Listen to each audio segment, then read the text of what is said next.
హాల్లో మనోహరి, యాదమ్మ ఉంటారు. అప్పుడే అక్కడికి బాగి, రాథోడ్ వస్తారు.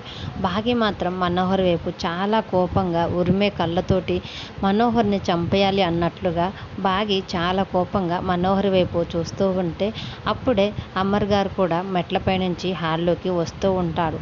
అమర్ తనతో పాటు తన గన్నును కూడా స్టైల్‌గా తిప్పుకుంటూ చాలా కోపంగా అమర్ ఈజ్ బ్యాక్ లాగా చాలా స్టైలిష్‌గా మెట్లు దిగుతూ గన్‌తో చాలా కోపంగా చేతిలో పట్టుకొని వస్తూ ఉంటాడు. అలా వస్తున్న అమర్‌ని చూసి బాగి, రాథోడ్ ఇద్దరు కూడా మిస్సమ్మ సార్ ఇప్పుడు ఫుల్ జోష్‌లో ఫుల్ ట్రాక్‌లో ఉన్నట్లు అనిపిస్తున్నారు కదా అని రాథోడ్ మిస్సమ్మతో అంటూ ఉంటే మిస్సమ్మ కూడా అవును రాథోడ్ నాకు కూడా సార్‌ని చూస్తే అలాగే ఉంది. ఆయనకి గతమంతా గుర్తొచ్చినట్లే నాకు అనిపిస్తుంది అన్నట్లు రాథోడ్‌తో అంటూ ఉంటుంది. మెట్ల నుంచి దిగి వచ్చిన అమర్ గారు డైరెక్ట్‌గా మనోహర్ నిలబడి ఉన్న చోటుకి ఎదురుగా వచ్చి నిలబడి మనోహరి వైపు కోపంగా చూస్తూ ఉంటారు. తర్వాత మనోహరి ఆ రోజు నా కూతురైన అంజుని నువ్వు రణవీర్‌కి ఇవ్వమని ఎందుకు నాతో చెప్పావని అమర్ తనకి యాక్సిడెంట్ కాకముందు మనోహరి చెప్పిన మాటని మనోహర్‌కి గుర్తు చేస్తూ ఉంటాడు.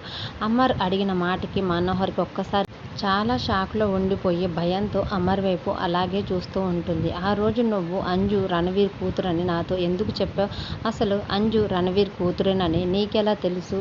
అసలు నీకు రణవీర్‌కి సంబంధం ఏమిటి అని అమర్ మనోహర్‌ని ఒక్కొక్క ప్రశ్న వేస్తూ ఆ ప్రశ్నలు తనకి తూటాల్లాగా అడుగుతూ ఉండేసరికి మనోహరికి ఏం చెప్పాలో అర్థం కాక టెన్షన్ పడుతూ ఉంటుంది. అప్పుడు మిస్సమ్మ కరెక్ట్‌గా అడిగారండి. అలానే అడగండి. అలా అడిగితే కానీ తను నిజం చెప్పదు అని బాగి రాథోడ్‌తో అంటూ ఉండేసరికి అప్పుడు రాథోడ్ కూడా సార్ భలే పాయింట్ పట్టాడు కదా మిస్సమ్మ అని అంటూ ఉంటాడు. వెంటనే అమర్ మాత్రం చెప్పవేంటి మనోహరి నిన్నే అడుగుతున్నాను అని గట్టిగా అడిగేసరికి మనోహరి అది అమర్ అది అని అంటూ ఉంటుంది.